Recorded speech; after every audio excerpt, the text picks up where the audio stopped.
Power to the truth. This is Margo. This is Sunday, April the 7th, 2019, 5:15 p.m. Pacific Time, United States of America.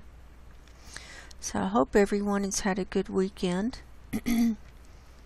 And we're going to go over a lot of methane data today. We're also going to look at Arctic sea ice, and we're going to look at earthquakes.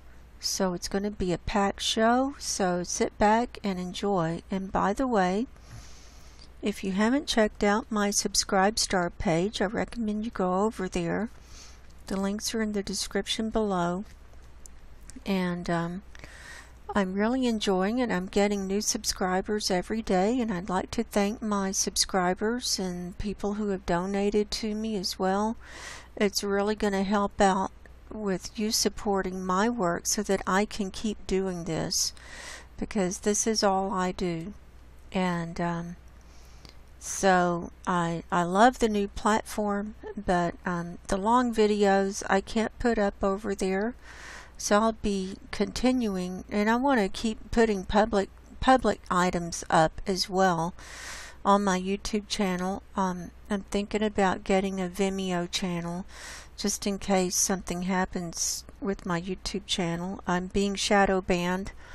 My video that I put up last night, they're not showing likes and dislikes on it, and so that means that it won't show up in the algorithms when people are searching for this kind of information.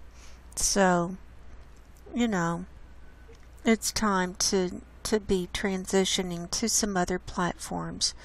So I appreciate all of you on my YouTube channel as well. So let's get right into it. I have CAM's data up. This is Copernicus Atmosphere Monitoring Services, and the latest data is from Friday, April the 5th, and they have data from Wednesday and Thursday if people want to go and look. I've already done detailed reports for Wednesday and Thursday, and those are on my Subscribe Star page for my subscribers. They're just short videos where I go into detail about the methane, and it's only $5 a month. I mean, you can't beat that. So I have the Arctic view pulled up and surface level for Friday. And so this is where it ended on Thursday, with large methane release off the east coast of Novaya Zemlya in the Kara Sea, which we keep seeing. Now, earlier this week, there had been a large release coming off of Svalbard, and I'm going to show you all that today too.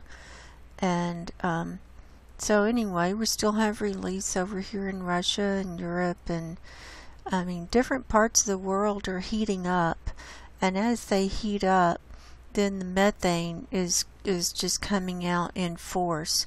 And when you see the sea ice, when I show you NASA Worldview today, you're going to see that this is all clear. This is all clear. It's all clear around this lower part of Novaya Zemlya, and it's melting fast. It's going fast. So I have this movie loaded up. So let's see what Friday did, and then it goes into the forecast period through Tuesday, the 9th. Right. So we'll let that run through and let everybody see what it's doing. So it's not huge releases like we were seeing for a little while. It's calmed down somewhat, but we still keep seeing. Oh, look, there's Svalbard lighting up in the forecast period. And I'm concerned about that, because that's where the global seed vault is, and it's on that's the southern side, and they never got sea ice down there all winter long. So I'm the only one really talking about the seed vault, and you know, thinking that could be in trouble, but, you know, if we don't have much longer to go, I mean, it's a moot point. But I would think if people are trying to save things, they would move it off planet or something, put it up in space or put it on the moon or on Mars, or have some backup seeds somewhere. They wouldn't put all of their million samples all in one basket. I mean, I sure as heck wouldn't. Not good planning. We're also seeing high releases up here in the United States. So the Arctic is pretty calm compared to what we've been seeing. So I also have the the North Pole view pulled up so that we can see the whole northern hemisphere. This is for Friday as well, and then going into the forecast period. So let's see what it's showing. We can see, get a bigger view here. We can see China's pretty dark still. Northern India is dark, and you're seeing a lot more coming out of Europe and peppered around through these European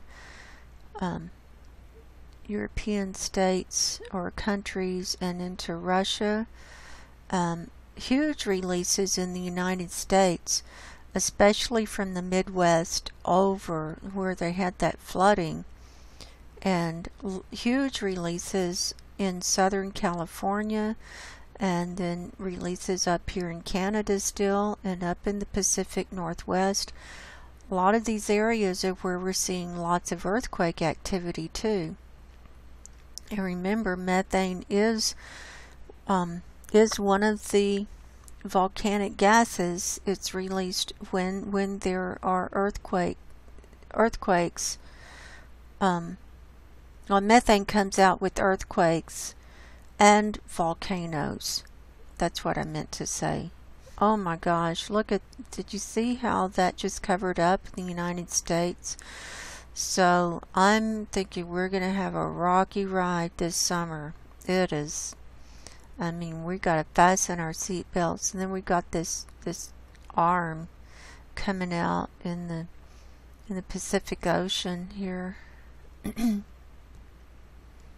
It's going to be a rocky ride, so we're going to have to buckle up and hunker down for what's coming. And you know, some days I just have a lot of anxiety about all this, as I'm sure a lot of other people do too. Here, we'll look at the global view real quick. I've not loaded this movie up, so we'll see. We'll see what we can see here. Might take a minute.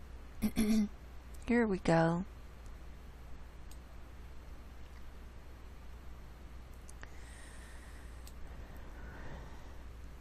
Yeah, you can see that large release in the United States. See that?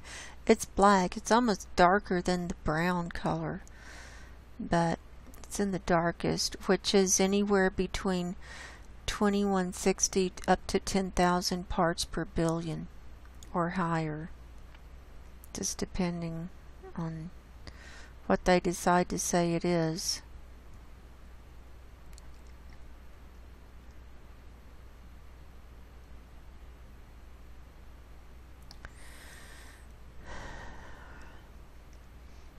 See this large release coming up out of Europe here and moving over into the UK.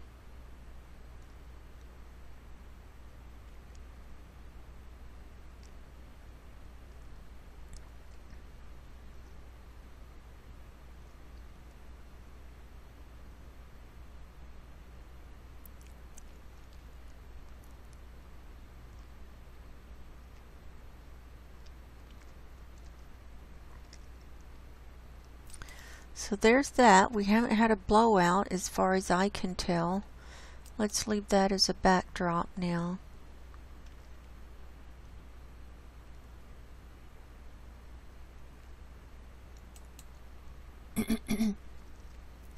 And a few days ago, Dave, our friend from the UK, alerted me thinking that we were having a methane event in the North Atlantic going into the Arctic, between Svalbard and Greenland. And so I did a little research, and this is from,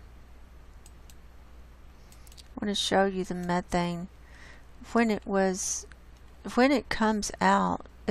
This is what it's coming out on land here on Svalbard.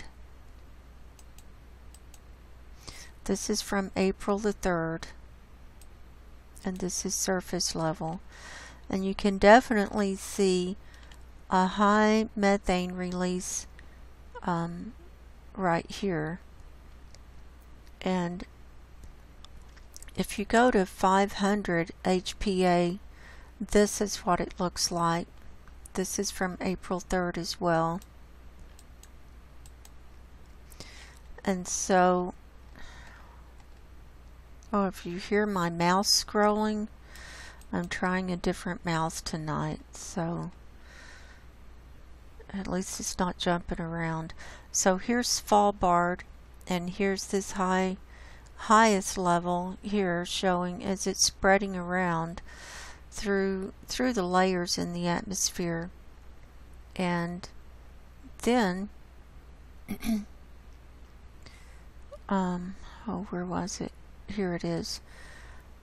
I looked at NOAA from April the 3rd, and this is from the METOP-2 satellite in the PM, and this is about 500 millibars. It's as close as I can get to 500 millibars so that I can kind of compare with CAMS, and here's what it looks like. And the mixing ratio goes from 1406 to 2356 parts per billion in the chartreuse color, and so we are seeing some of that chartreuse color in that in that Svalbard area at around 500 millibars according to NOAA.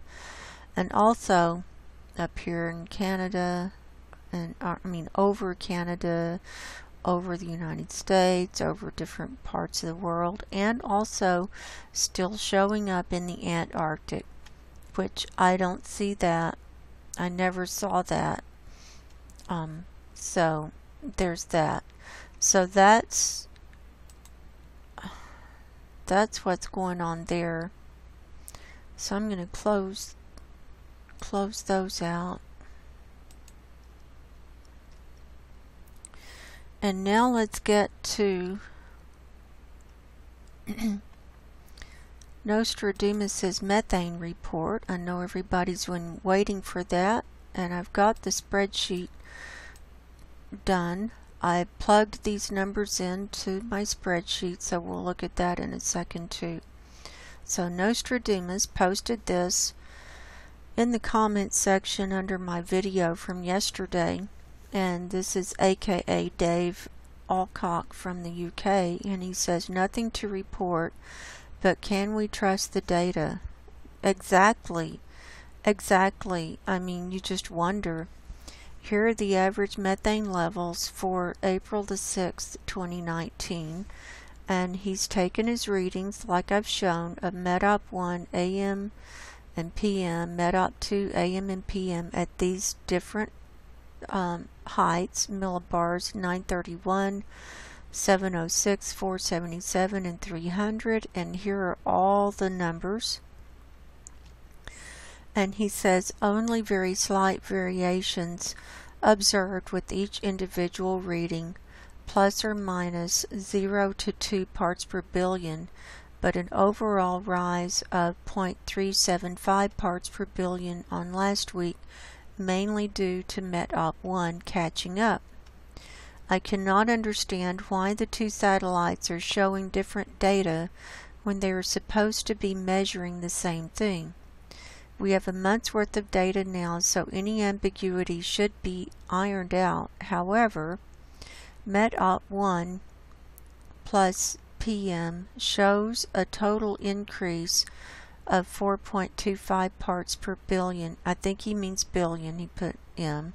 MET-OP2 AM plus PM shows an increase of just 1 parts per billion over the last 4 weeks. Also, why is MET-OP2 AM and PM showing considerably lower concentrations at 477 and 300 millibars than the MET-OP1 satellite? I just don't get it. Thank you, Margo. Much love, Dave. Well, thank you, Dave. We appreciate you tracking this, and much love to you too. I appreciate you tracking this diligently and reporting diligently, because nobody else is going to be doing this for us, and the scientists are going to wait until they get something figured out and then they're going to give us their story, whatever that's going to be. So, you know, I can't say why there are the differences. Maybe someone like Dinglejack or, you know, one of our other scientific-minded viewers can give us a little insight on that. So here's the spreadsheet, and just to remind people, 931 millibars. Now this is sea level pressure is equivalent to about 1,000 feet up in the atmosphere, or in between there, or 304 meters. And so as you go higher in the atmosphere, the pressure, the millibars, become lower numbered. Okay, 706 millibars equals about 10,000 feet up, or 3,048 meters. 477 millibars equals about 20,000 feet, or 6,096 meters, and 300 millibars equals about 30,000 feet, or 9,144 meters.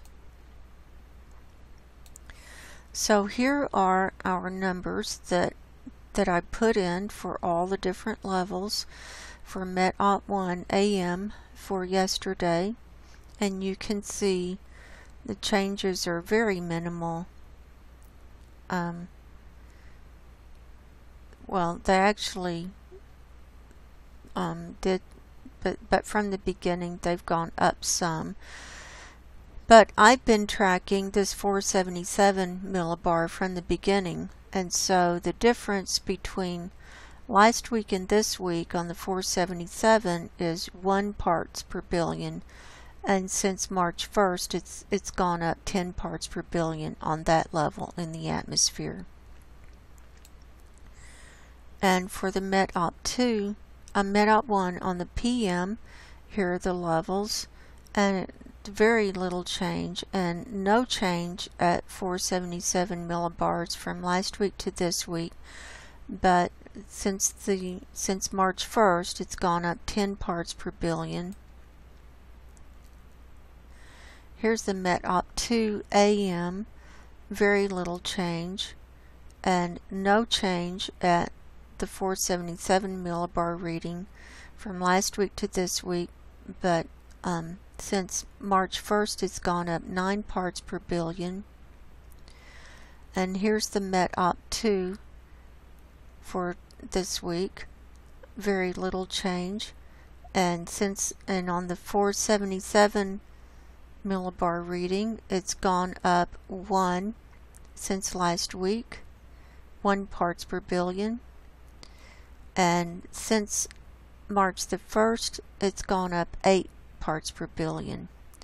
So overall, 477 millibar has gone up 0.5 parts per billion since last week, and since March the 1st it's gone up 9.25 parts per billion. So there's our data that we're tracking there. So as far as what Dave is saying about you know, why is it showing higher at one time and than another? I know that methane is a very light greenhouse gas, and it's very volatile, and it moves around a lot. And I remember when I interviewed Dr. Guy McPherson last year about methane, he was saying that methane levels can fluctuate wildly, even on an hourly basis, just depending on how it's moving through the atmosphere. So I think we're doing pretty good just to stick with what we've got, and over time we'll see what happens. But I like the 477 level that I'm tracking, because that's as close from the beginning is what he's tracking is the 500 millibars, which is about halfway up in the atmosphere. So thank you, Dave, for that. I appreciate it. So, but you know, a lot of places are still cold, and methane is just now starting to ramp up, and the Arctic sea ice is just starting to melt. So more to come on that. So now let's move on over to looking at Arctic sea ice. We're going to start with, this is the National Snow and Ice Data Center Sea Ice Index. I have the Arctic View pulled up on the daily, and this is from yesterday, and this is the concentration, and where you see the blue areas, it's not very thick. And here's the extent as of yesterday, and then here's their chart, and as for the extent, area of ocean with at least 15% sea ice, and it's not, they don't have the data up through April yet, but this was through March something. We can see this blue line is at the lowest ever on record. This is for 2019. This dotted line is from 2012, and that's when it was the lowest ever. And so now we're way below the 2012 level.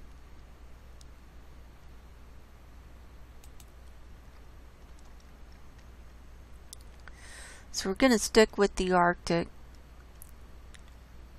So now, oh, I wanted to show you also, I have this is the sea ice, this is the Navy website with the sea ice. This is their model, and we can see this is where it is for today from April the 7th in the Arctic, and the purple is very thin. It's just barely above zero, going up to about 1 meter thick. Then when it goes into the blue, it's about 1.25 meters thick, and then the dark aqua is 1.5 meters thick. Then the lighter aqua is about 2.25 meters thick, and so forth. So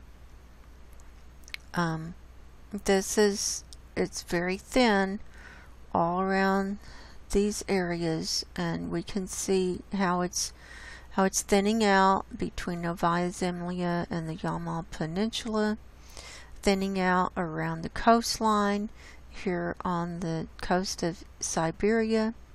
Here's that East Siberia ice shelf all along in here.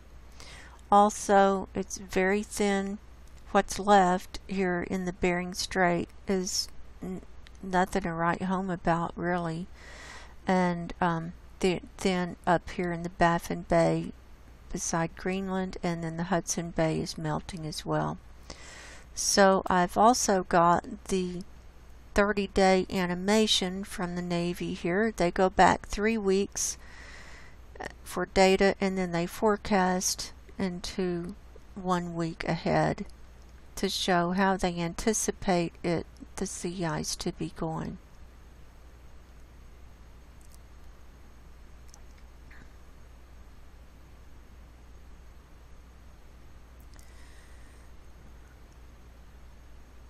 So there's that. And also I wanted to show, this is the sea surface salinity, and the red is how much salt is mixed in, and it's very salty coming up from the Atlantic Ocean, and where it's down in the blue and the purple, it's less salty. It's more fresh water. And the Arctic used to be pretty much all fresh water, but since the sea ice has been not coming back and melting and everything, we've talked about this, how this Atlantic Ocean water is so warm and it's coming up and it's mixing more and more and more. And so this is why the sea ice is not coming back in the winter time the way it should. And here's Svalbard, and we can see that the salinity level is quite high on this all around it, but especially the southern part that we're going to be looking at as well. So there's that. Now let's just hop right over. I know everyone's wanting to see sea ice, and I am too. This is NASA World View from today, April 7th. And this is the Arctic. And we can just start zooming in. Here's Greenland. Here's the tip of Greenland. It's pretty much ice-free. Here's the Baffin Bay that we saw with just very thin ice over there. This is Iceland. There's no ice around Iceland. Here's Svalbard, and the seed bank, I did a little research. The seed bank is right up here near Longyearbyen. And I was surprised when I found it, and found that it was this close to the southern part. I thought it was up on the northern part. But we can see there's no sea ice. This is totally clear, and I looked back through back to January even, and there was no sea ice down here on the southern edge of Svalbard. So it's really heating up there, and I think the seed vault could be in trouble. And I think probably they don't want to report on it because they don't want people to get upset. But remember last year an article came out where they said they hit 1 million samples in the seed vault?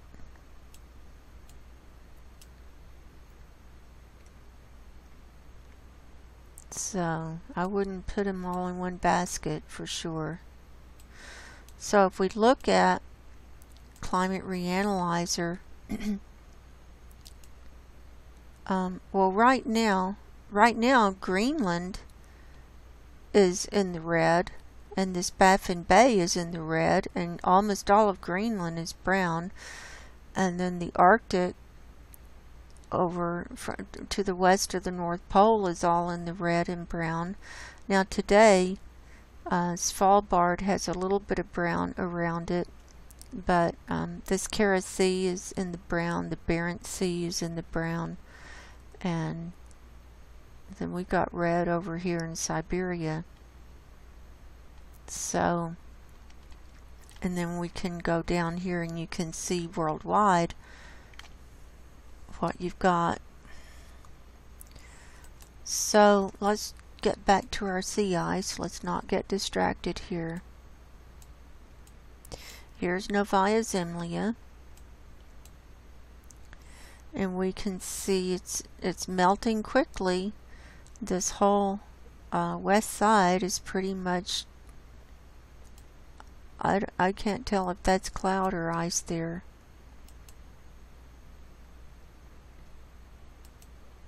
No, it's getting clear. This is clouds. So this east side is really melting quickly.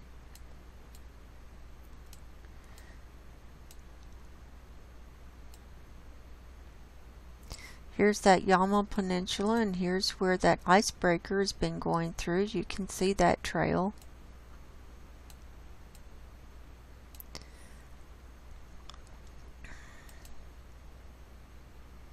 See, we got a lot of cloud cover here today. We'll just come around the coastline and see what we can see. Now you can see through this cloud cover, though, how broken up that sea ice is. So that's going to melt fast. And see, large areas have already melted. See, if we go back a day, there's no clouds. You can really get a better picture of the integrity of the ice there.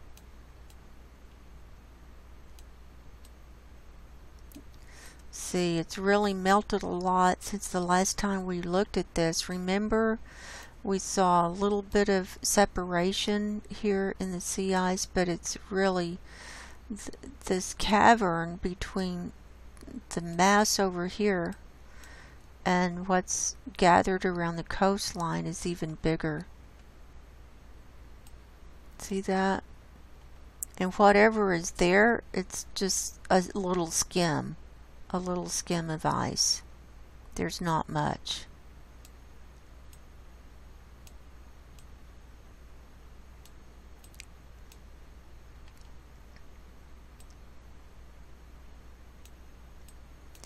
So let's go back to today.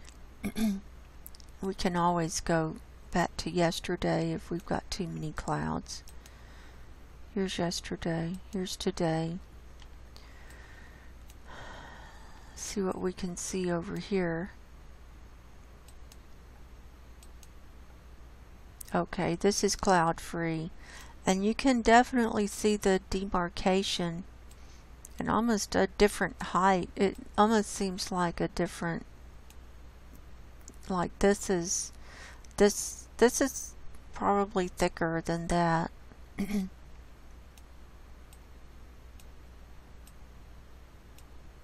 So this is from the 5th, 2 days ago, and here's the Bering Strait right here.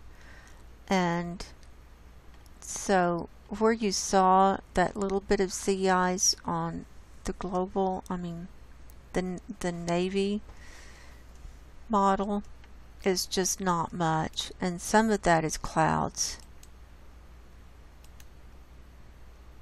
Where you see the colors, that's where there are no clouds, and the temperature where my pointer is right now is 267 Kelvin. So that's getting close to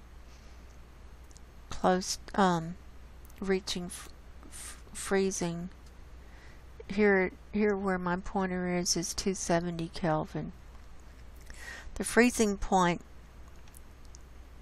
for fresh water in Kelvin is 272, but for salt water it's lower than that. So that's why you're not seeing any ice at 270 Kelvin. So here we're coming on around.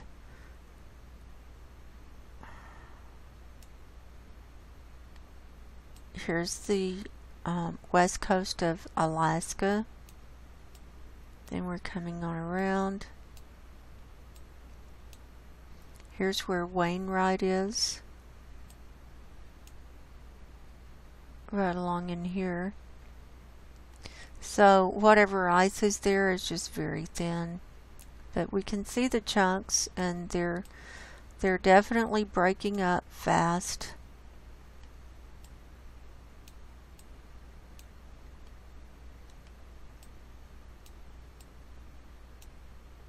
Here's the Beaufort Sea.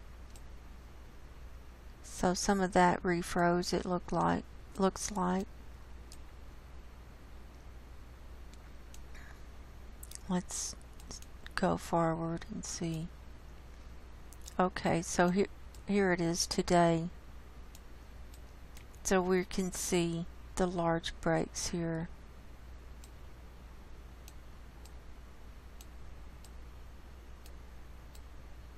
So this is what the sea ice looks like on April the 7th, 2019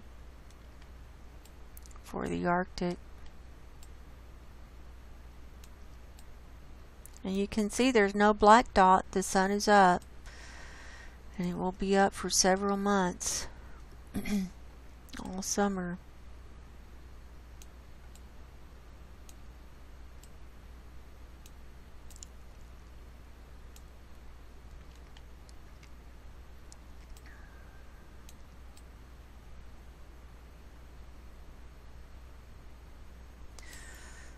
Alright, so let's hop over to Climate Reanalyzer and just finish going around the world looking at things. Let's look at maximum temperature for today for the world. Here we go. We can see Africa's really heating up in the middle part. Look at Australia, they're hot. And they're heading into their cool season, so they should be cooler than that, it looks like. It's getting really warmer up in the United States here. Of course it's springtime, so things are heating up. Now, we saw that. Let's look at precipitation and clouds. We've got another big system coming into the Pacific here. Got another system coming through the south in the United States, and another one in the upper Midwest. And South America is covered up in rain in this northern part, it looks like.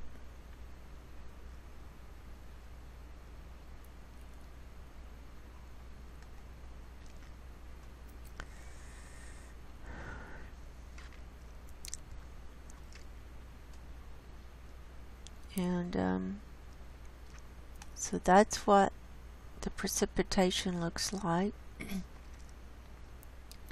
Let's look at the jet stream. Making loops. Loops and loops.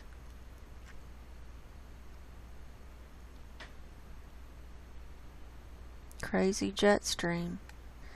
And that's from the abrupt climate change. Here's the sea ice and snow cover, which we've pretty much already covered. Sea surface temperature sea surface temperature. We can look down here. We can see it's really warm around the mid-latitudes. Especially look between Africa and coming into Indonesia. That's really, really warm. And sea surface temperature anomaly.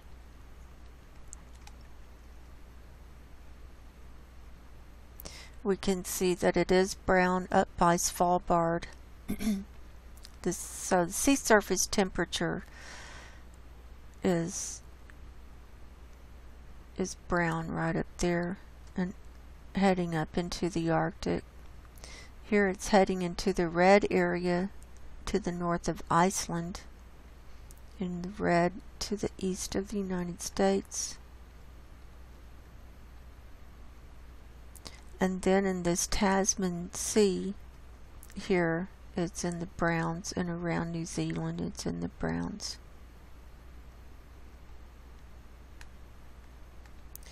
So there's that. So that's our roundup. So I will plan on doing a weekly roundup as we move forward, and I'll be showing sea ice more than once a week, definitely, as we get hot and heavy into the melt season.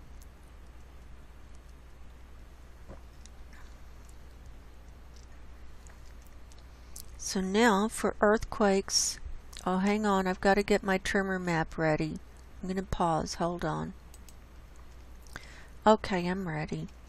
So we have USGS pulled up here for all magnitudes worldwide for the last 24 hours, and we're showing 207 earthquakes, and of those 40 are 2.5 magnitude and higher. So let's see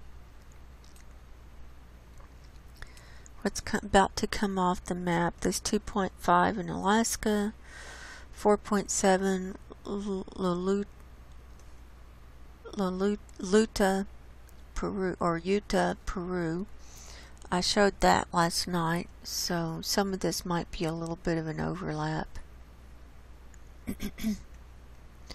This 5.8 Indonesia. Okay, so let's start down here in Central America. We have one off the coast of Nicaragua, a 4.8 near Masochapa, Nicaragua, that came in last night at 11:43 p.m., 43 kilometers deep. By the way, all these times I'm telling are Pacific time because that's my time zone. Coming on down into South America, we've got a 4.7 near Luta, Peru, that was at 6:15 last night, 87 kilometers deep. 4.7 near San Antonio de los Cobres, Argentina, came in this afternoon at 4:17 p.m., 213 kilometers deep. A 4.1 near Antofagasta de la Sierra, Argentina, came in yesterday at 8:49 p.m., 131 kilometers deep. 4.5 near Iapal, Chile, at 7:57 this morning, 68 kilometers deep. And then we've had a 4.3 near San Antonio, Chile, at 5:20 this morning, and a 5.7 at the same place at 3:52 this morning. Coming on down, we've had a 5.7 on the West Chile Rise at 8:45 this morning, 6 kilometers deep, and a 4.7 same place at 12:53 this afternoon.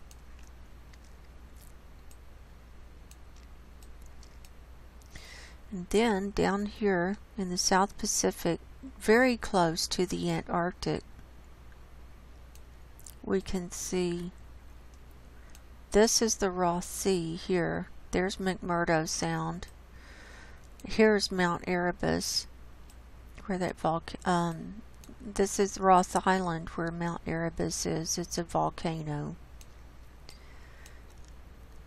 We've got a 4.8 in the Bellany Islands region. This one came in at 11:59 this morning. Coming on up, a 5.1 near L'Esperance Rock, New Zealand, at 12:02 this morning.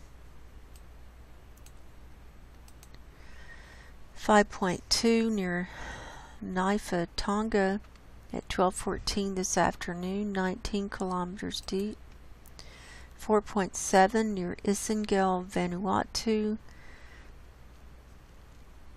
at 8:19 this morning, 143 kilometers deep.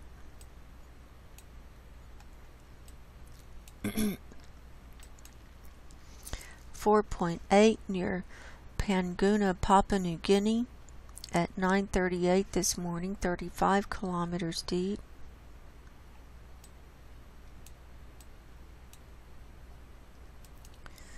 .6 near Tobelo, Indonesia at 6:41 this morning. This was a deeper one, 226 kilometers deep.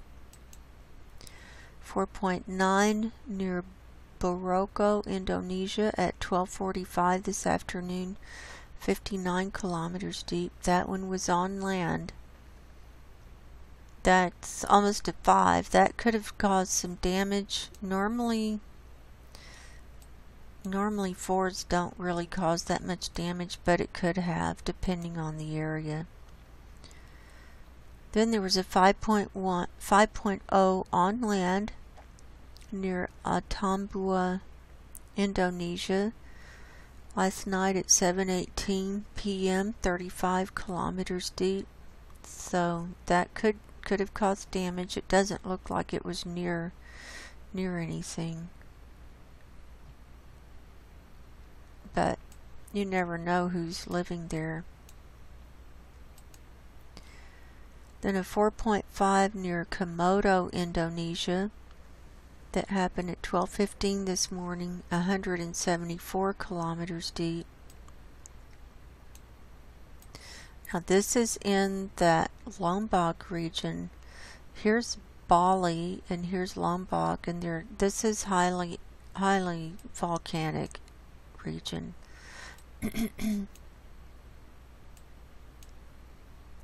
And then 4.6 near Bihar, Indonesia. It's off the coast of Sumatra, it looks like, at 9:50 this morning.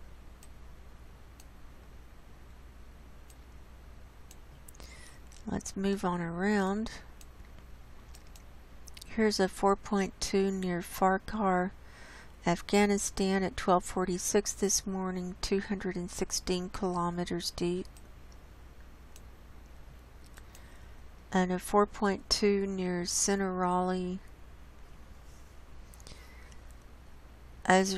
Azerbaijan at 1:27 this morning.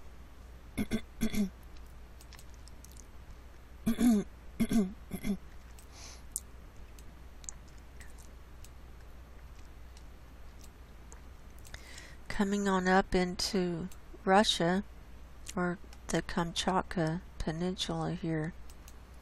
4.4 off the coast of this island near Severokurilsk, Russia at 2:24 this afternoon, 84 kilometers deep.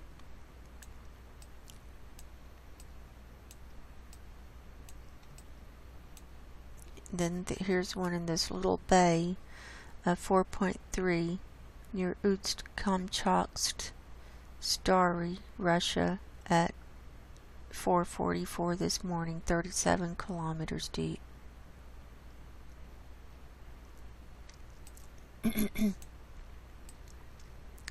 So those are the international earthquakes. So now let's go to all magnitudes for Hawaii. We've got 11 showing up here today. We've got a 1.8 Pahala, 2.1 volcano, that's near Kilauea, 2.2 Fern Acres, 2.8 over Mauna Loa. This was at 3:16 this morning at a -1 kilometer depth, so that was up in the up in the crater. 2.5 volcano, which is over there by Kilauea, also at 3:16. 1.7 at Kilauea at a -0.2 kilometer depth at 3:53 this morning. 1.8 at Kilauea, 10:38. 1.7 at Kilauea, 10:47. This is rocking. 1.9 on the side of it further down by the coast at 3:33 this afternoon. Then a 1.7 back at Kilauea at 3:54, and a 2.3 at Kilauea at 4:13 this afternoon. So let's zoom in. Some of these are in the crater here, and then here's one on the edge, and then to the west of that. So that's picking up.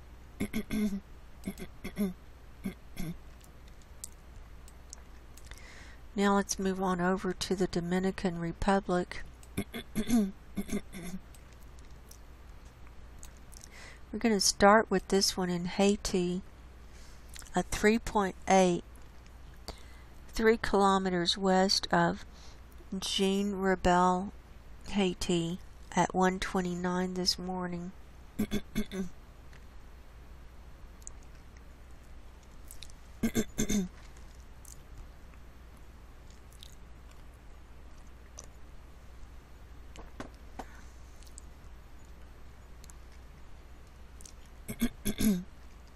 So that was on land.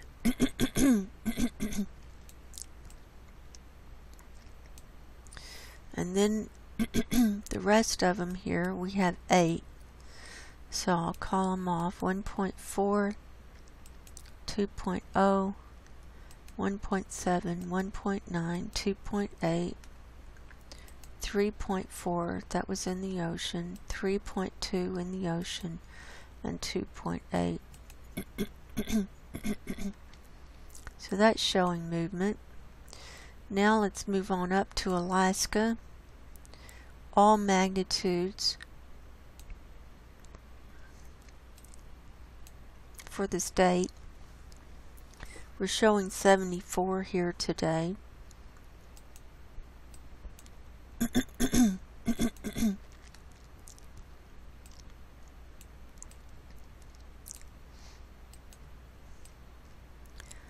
Of those, we have 11 that are 2.5 magnitude and higher.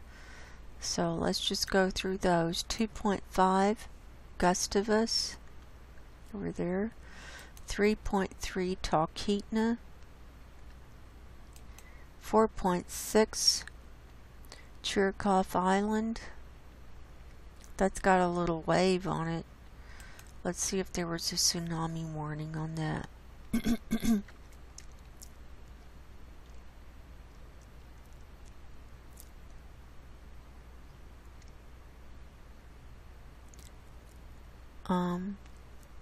There was a 4.6 near Kodiak City. So let's see. This is the only one notice for today. No tsunami danger from this earthquake.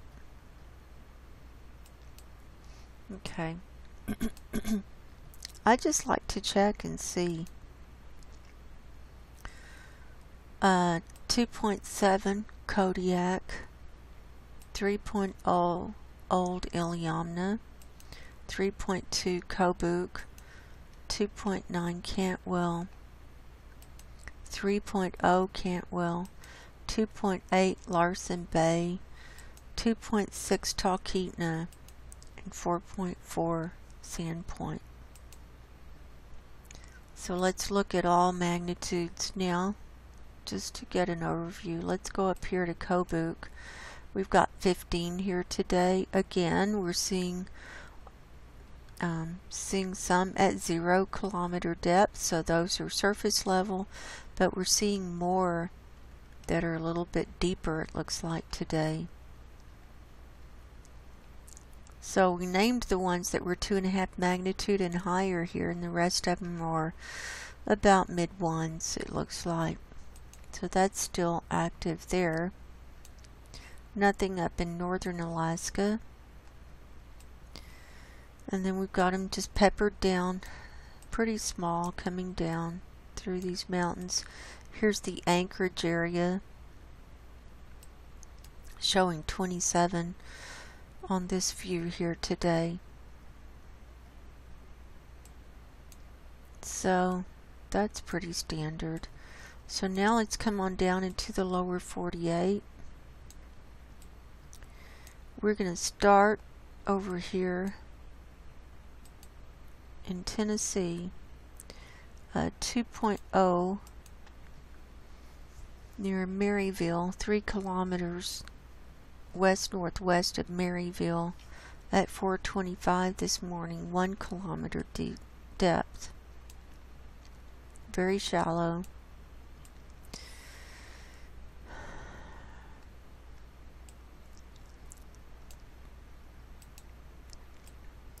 Okay, Arizona, New Mexico, Colorado, Utah, those are all clear. Wyoming's clear.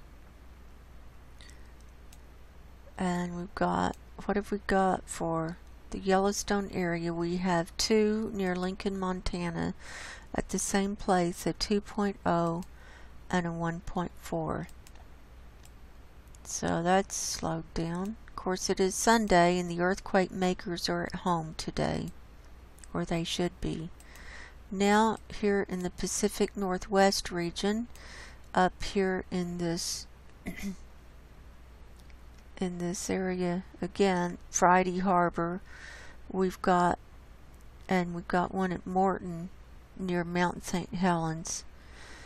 We've got a 1.4 down here to the northwest of Mount St. Helens.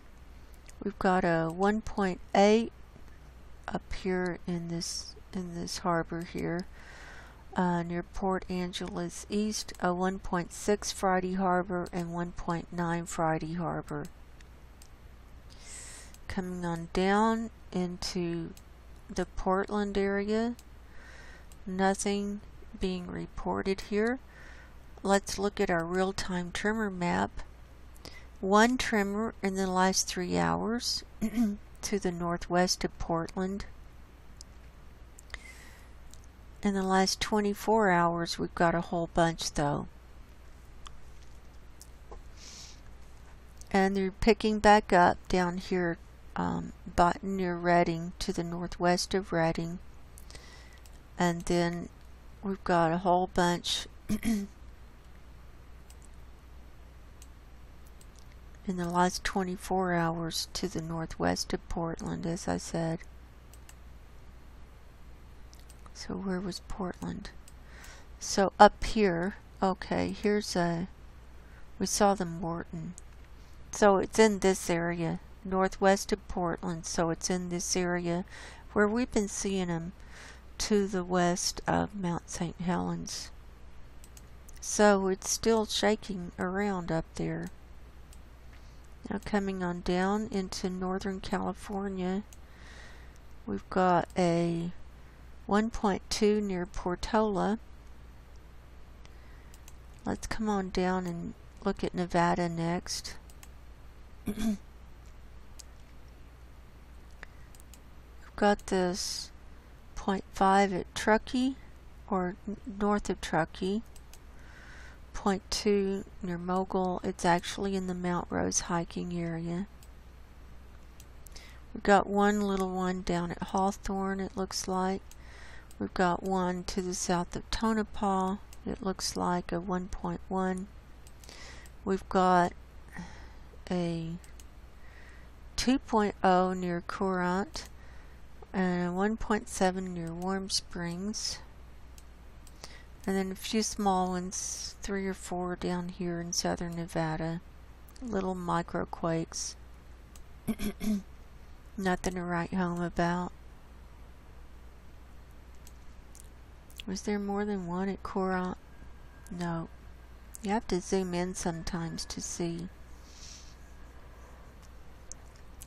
Now let's look at this Mammoth Lakes area. We've got one right in the middle of Mono Lake, a 1.2 that happened last night at 9:18 p.m. And we've got a couple of small ones frankly, I don't even see them on the map, but they're showing up. Oh, they're right here. A 0.7 and a 0.8 at Mammoth Lakes. Coming on down the east side of California. I'm going to zoom out. Here's a little one. 0.8 near Lone Pine. And then moving on down, we've got this 0.7 also near Lone Pine. 0.6 near Lone Pine. That's the reporting station, even though those don't look very close together. Okay, we've got more clustering here at Coso Junction, it looks like. So let's zoom in a little bit. Including these two little ones on either side, we've got 8 on the map here. Most of them are gathered right here, though. So we've got 0.8, 2.3, that's getting up there, 2.0, 1.4, 0.9, 0.8, 2.0, and 0.7. So that's picking back up.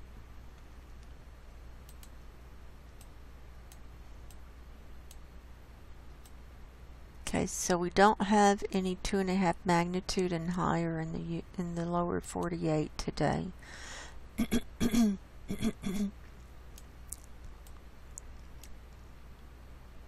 we get that? 0.7 at Lake Isabella. We've got a couple there. 0.7 and 0.9 near Lake Isabella. And we got one across the border in Baja, 1.8 near Progreso. And Southern California, including that one, we've got 27 here today. So we'll just scroll through the map and see, or through the list and see what our magnitudes are. Mainly high ones to mid to low ones to under ones. So we're not going to spend a lot of time on that. Then we're going to come up the San Andreas fault line. Here's a 2.4 at the Pinnacles and a 1.7 near Tres Pinos.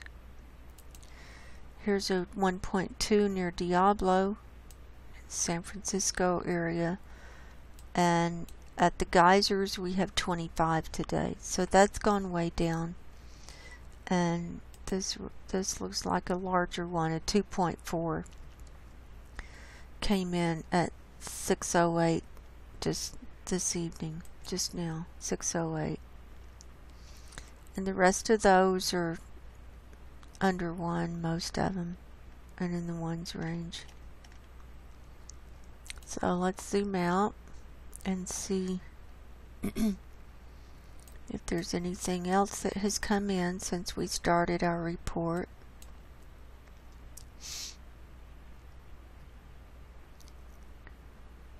I think that's it. I think that's a wrap. So, as I always tell everyone, I do believe we are in the end times. That time is very short, although no one knows the day or the hour, but we need to get our spiritual houses in order while we still have a chance to. So, everyone, God bless you. Take care and go in peace, and I'll talk to you soon. Good night.